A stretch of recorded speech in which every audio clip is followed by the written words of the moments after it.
Hey guys, how's it going? I am Danconia and welcome back to the Overwatch League Roundup.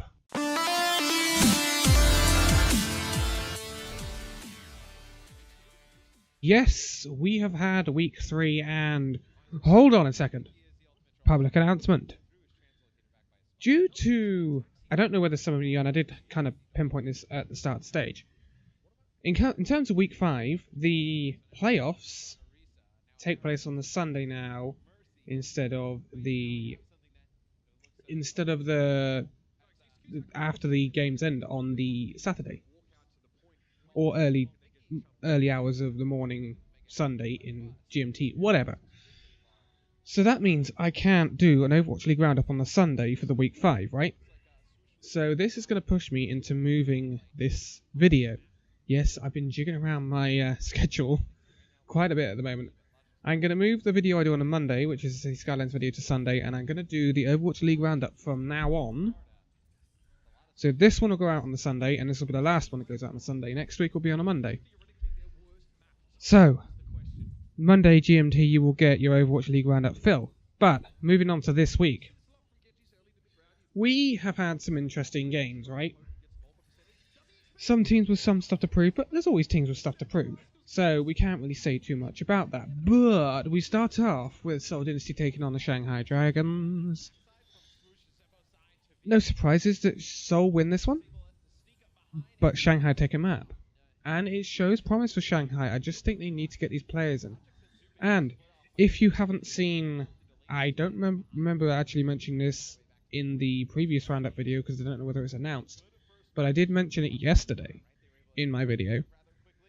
The Shanghai Dragons have sacked their head coach, along with the London Spitfire also relieving Bishop of his duties. That's an interesting for London, a very interesting one for London, and we'll see how that works out because later on we'll get into an interesting game. But Shanghai, they're making a lot of changes, and I think they need to do so because they've got some problems, obviously, and hopefully, perhaps not this stage. But next stage we can see him finally get a win on the board. But moving on, we have the San Francisco Shot taking on the Dallas Fuel. Now, the Fuel looks good in the first week of the stage. And then they got dismantled in the second week. But they didn't have exactly the easiest second week, did they? They came up against Seoul and then they came up against Valiant. Then they take on the San Francisco Shock, and this was expected to be a fairly comfortable win for Dallas. 3-0 San Francisco Shock.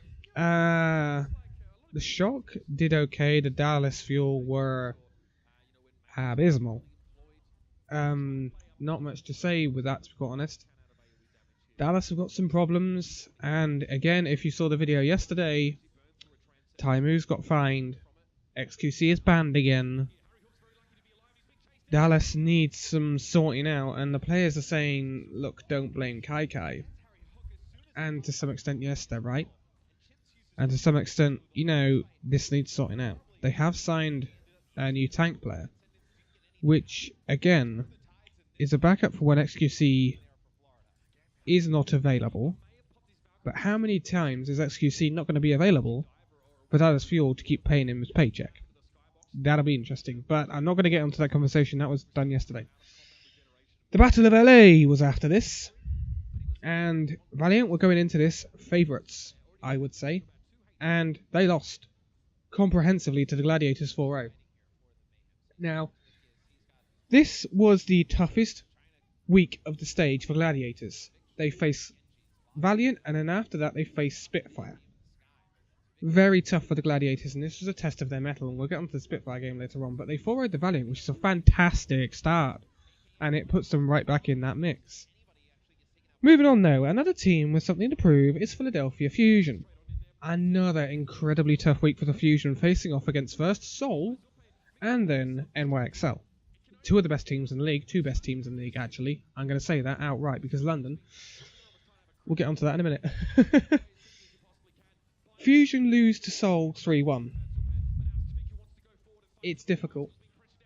I think this kind of proves that Fusion are not quite on that level yet. They're not quite there. They're making progress, but they're not quite there. If you get what I mean. Seoul, however, can someone stop Seoul? Can someone stop Soul Dynasty in Stage 2? It could happen next week. But we'll get onto that in the fixtures. Stay tuned later in the video. Houston Outlaws taking on the Valiant. Now, Houston were looking very good in Stage 1. Then, they started off Stage 2 pretty well. They beat the Spitfire. They 4-0 the Boston Uprising. Then they have a torrid Week 2. Losing 4-0 to NYXL. And losing 3-2 in a reverse sweep to Philadelphia Fusion.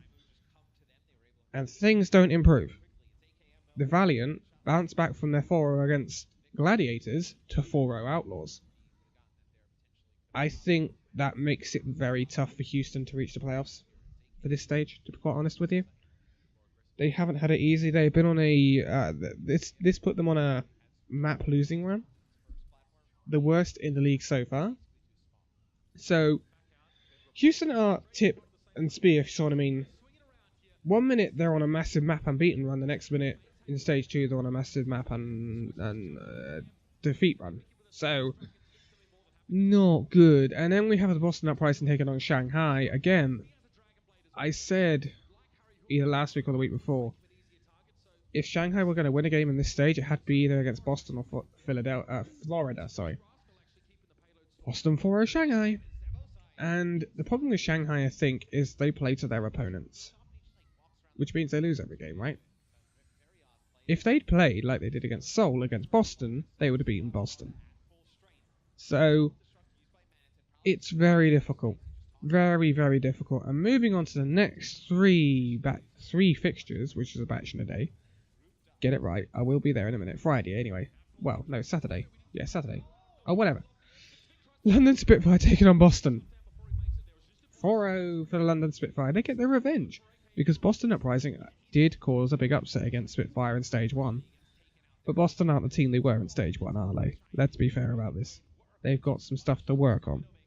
They're a very up and down team at the moment. And, you know, it's stuff to work on. But Boston are improving. London looked good at that stage. You get where I'm going later on in this video. I'm sure you do. NYXL taking on the Philadelphia Fusion. 3-1 NYXL. Rounding off the worst possible outcome. Well, not the worst possible. It could have been 4-0s both, right? But Fusion losing these games. Big downer. Big downer for the Fusion. They could bounce back. They could bounce back. And there's one team that I think is at risk right now of not getting those Stage 1s. Those Stage 2 playoffs, sorry. But NYXL, I think this, unless something goes drastically wrong, I think this kind of nails. You can, like, pencil in NYXL, and I think you can perhaps ink in Seoul. Depending on next week. Okay, depending on next week, because it could change. Could all change. Florida Mayhem taking on the Houston Outlaws. The Houston Outlaws, at this point, were on a God knows what map losing streak. Florida go 2-0 up. And lose 3-2. The Houston find some traction at last. It took them a while. Let's be honest about it, it took them a while. But they got there in the end. And that's what matters when it comes to it. Yes, we all love our map differential. But the main thing is to get those wins. And Houston got the win. Yes, they only got +1 on their differential, which is not actually looking as good as it was last stage. And I think the main problem for Houston at the moment is Jake. Jake was nigh on unstoppable against with his Junkrat in Stage 1. A lot of teams did not know how to deal with him. And this is where Houston got all of their wins from, right? Coming into Stage 2, you have the Junkrat Mercy Nurse. Less Mercy means less damage boost. Junkrat has not been used as much. And is not as viable as he was. But he is still a solid pick, right? But he's not being played as much. And Jake has been forced to play more Tracer. Or I've even seen him on the Genji. And to me, he doesn't look as proficient, especially with Clockwork, who is an out-and-out Tracer player. I'm not sure whether you would play Jake as Tracer or Clockwork as Tracer. I personally would play Clockwork because I think he is an out-and-out Tracer, right? Whereas Jake is like I don't want to say a jack of all trades, but he has a bigger hero pool than Clockwork. So they're both going to have their plays, if you see what I mean. And Clockwork has been playing the first map for Houston on like Volskaya and things like that. So it's interesting to see, but Houston might finally gain some traction with this. So we'll move on to the next 3 fixtures. So this is when we get to the interesting stuff, because we have the final 3 fixtures, and they didn't go quite according to plan for some of the teams, because we started off with the London Spitfire taking on the Los Angeles Gladiators. Now, the Gladiators were coming in off the back of the 4-0 against the Valiant, which is an extremely good result, but Spitfire were coming off the back of their own 4-0 against Boston. Everyone expected this to go the way of the Spitfire, but the problem is, the Gladiators have a bit of an insight into the way Spitfire play, because they now have Fisher, who scrimmed, who was part of London Spitfire.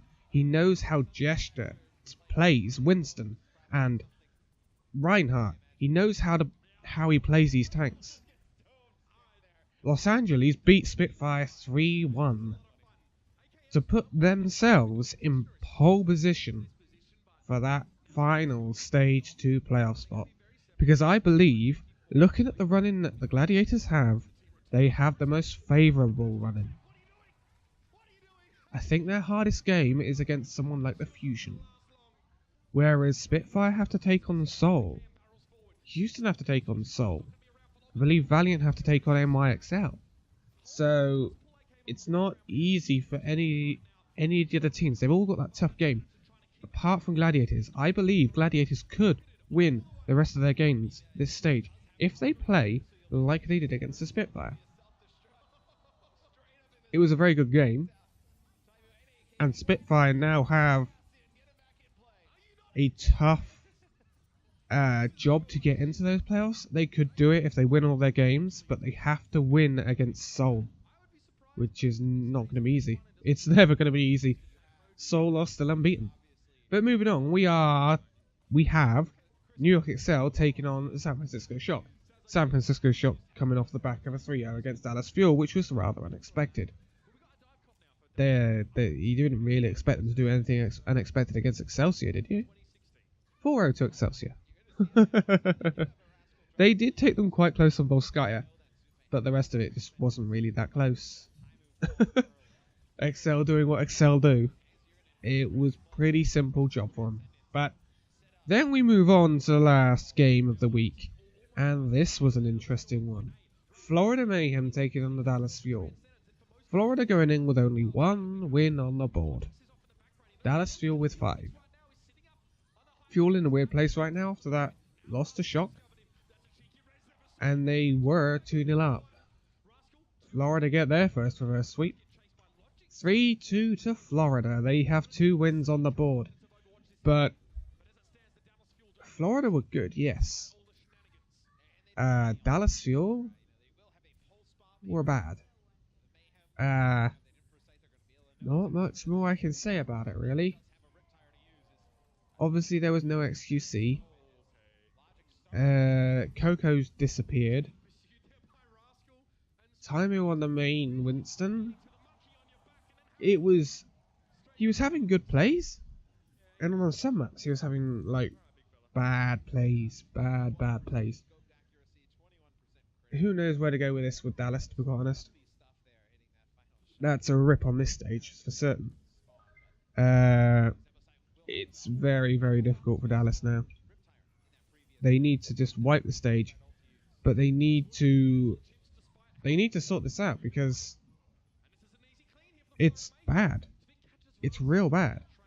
And because Dallas is so in the public eye, they are getting trashed on Twitter. And most of the abuse is being held at Kai, the coach. So It's very, very difficult for Dallas Fuel.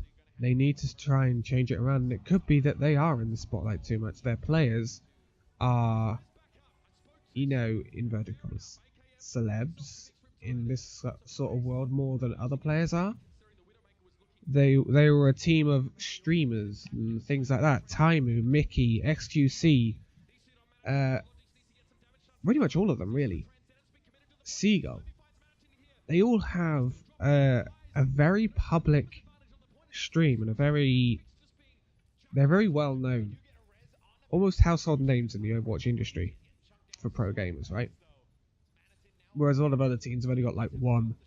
The rest of them are like a bit lower level in terms of their publicity.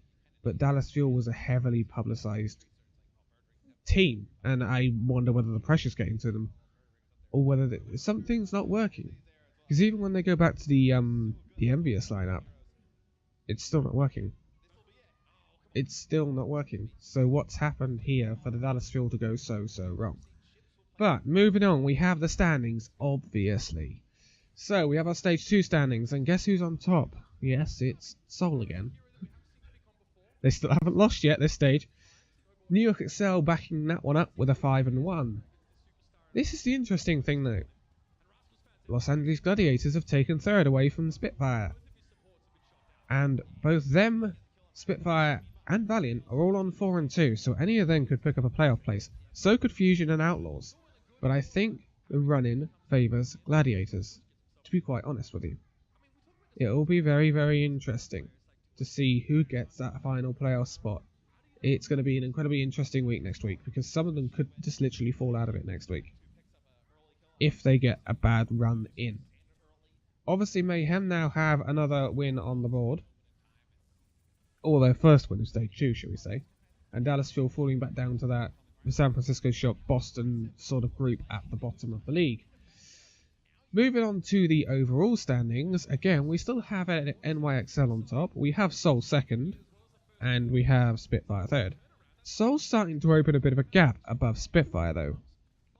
Spitfire are 2 wins behind Seoul, and Valiant now have the same record as Spitfire, but they have a less of a map differential. So Spitfire are coming under pressure here. We expect them to be a bit more clinical than they are being. I don't know why, to be quite honest. I don't know whether they're struggling more with the full dive meta than the other Mercy meta. But remember, these are GC Busan C9 Kongdu players. They played in this dive meta. They're Korean. They know how to do it, dudes. They know how to do it. Houston, 5th. A bit of a recovery week, you know. They need to get back to a bit of normality with their results. They may be able to push back up there next week. Philadelphia Fusion 6th. Boston up by 7th. But Los Angeles Gladiators, instead of being in the bottom 5 group, they're now caught up with the top group. They are level on pretty much everything with Boston Uprising if you look at it, apart from max 1. But the biggest problem, I think, is Fuel, because we expected them to bounce back, and they just haven't. They haven't looked like it at all. It's a really... I keep thinking of the title of being The Curious Case of Dallas Fuel. Because who knows, dudes? Who knows? Who knows with Dallas Fuel? Who knows? But let's move on. So, we've had our week 3.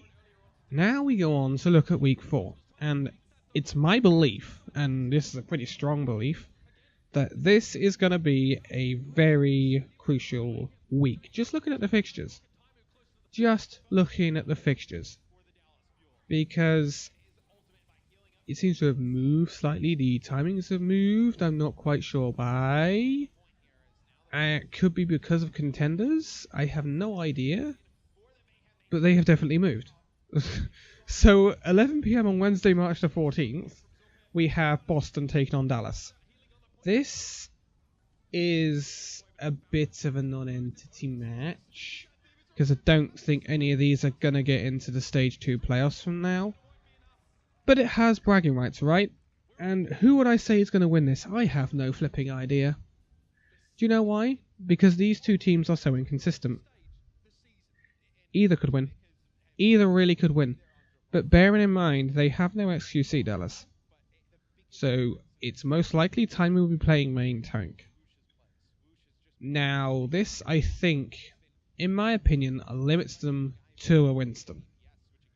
I think this stops Dallas Fuel having so much diversity in their roster, because XQC said it himself on his stream. They wanted someone to play Rhine, they subbed in XQC. Same with Orisa, although Mickey can play Orisa, so perhaps if you wanted an Orisa, you might switch Mickey to Orisa and then Timer on the Roadhog.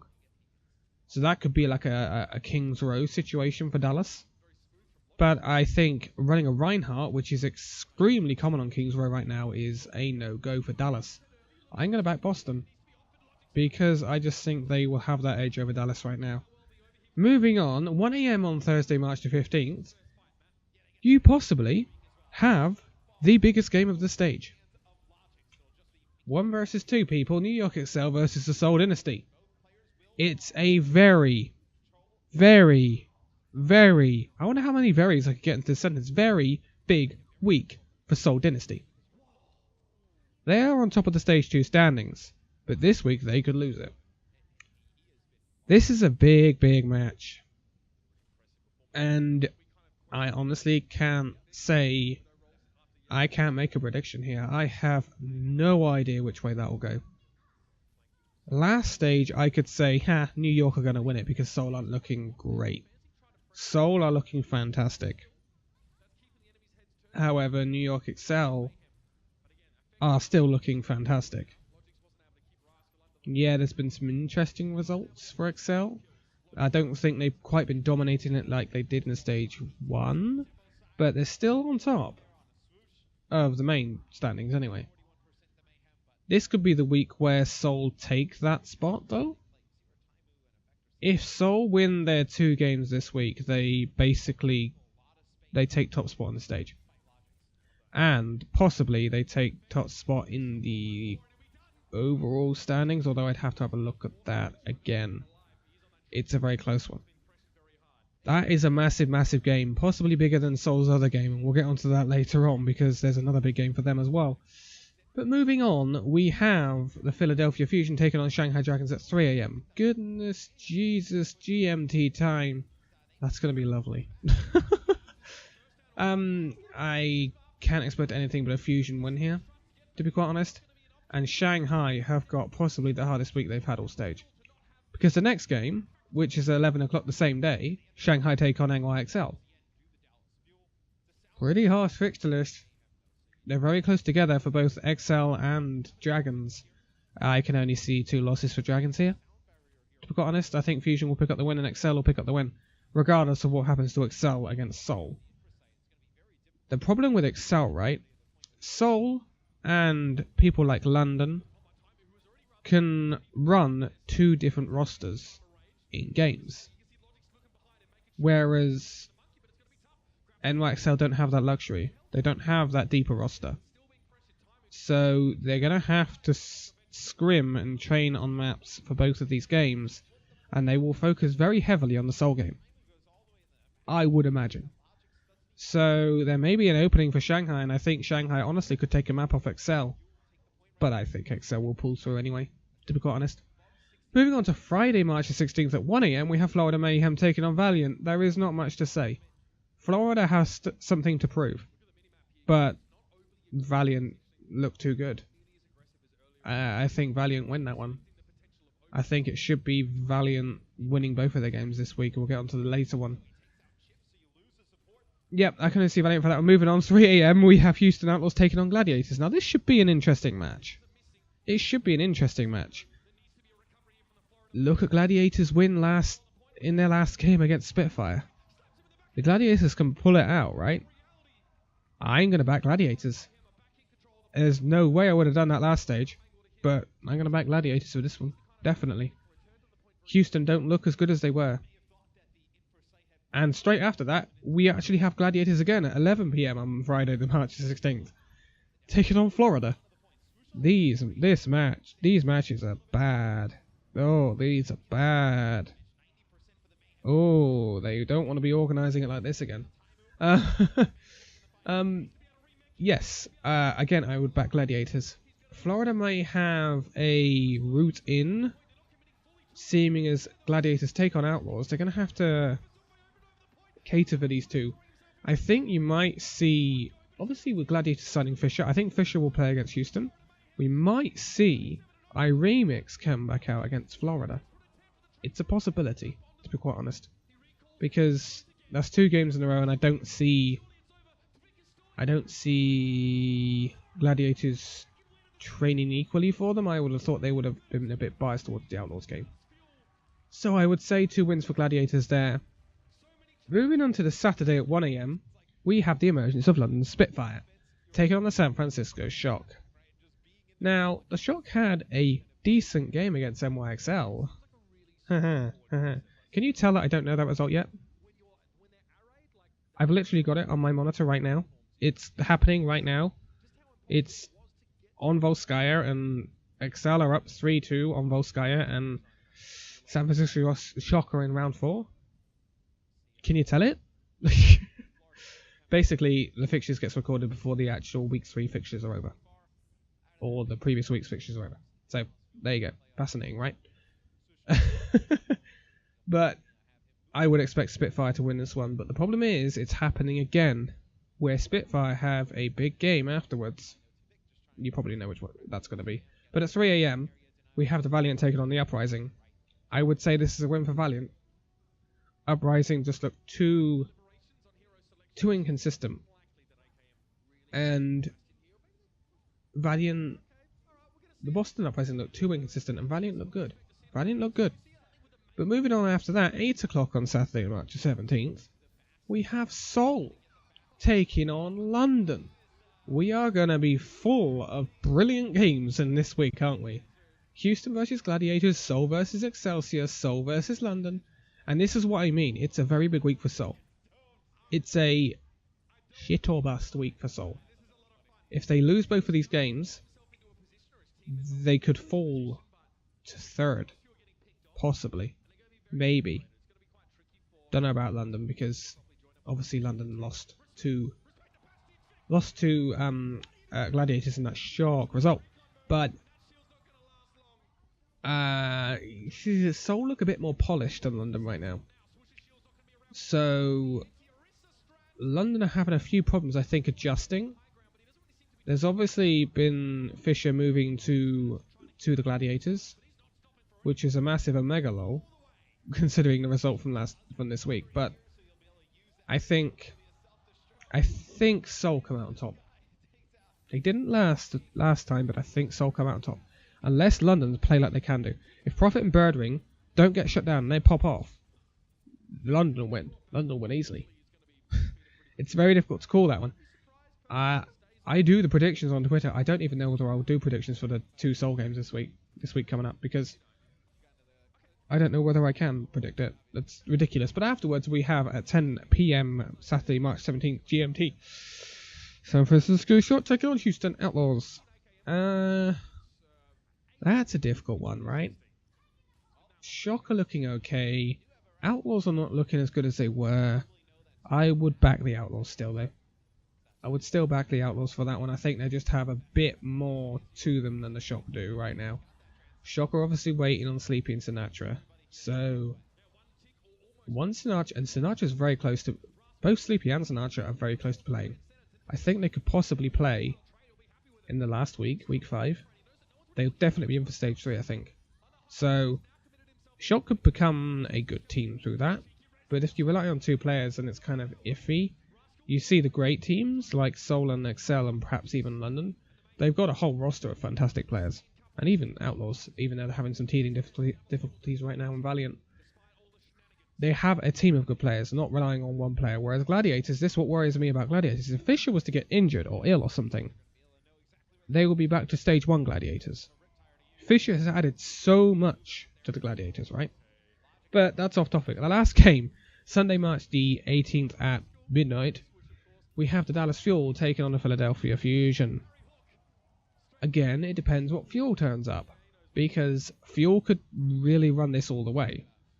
But Philadelphia are still looking quite good, even though they are shaky at the moment. So I would back Fusion for that one, but it could be a very close game. You've got a lot of games that could be very close. The Fuel Fusion game could be close. The Shock Outlaws game could be close. The Dynasty Spitfire game could be close. The Outlaws Gladiators game could be close. The Excel Dynasty game should be close. The Boston Uprising Dallas Fuel game, hell, that could be close as well. So there's so many possibilities. So many possibilities. And this is why I'm saying it's a big week. Week 4? Very big week. But I am going to leave it on that. Obviously, take note, as I said earlier in the video, next week, Overwatch League Roundup will be on the Monday, not the Sunday, because I'm going to have to move it because of the stage playoffs. And it will be on the Monday from now on. It's also better because I can do all of this recording in one go, right? Instead of rushing out on a Sunday. Hopefully the qualities of the videos should be better. But, for now, thank you guys so much for joining this one. And I will see you next week. See you then.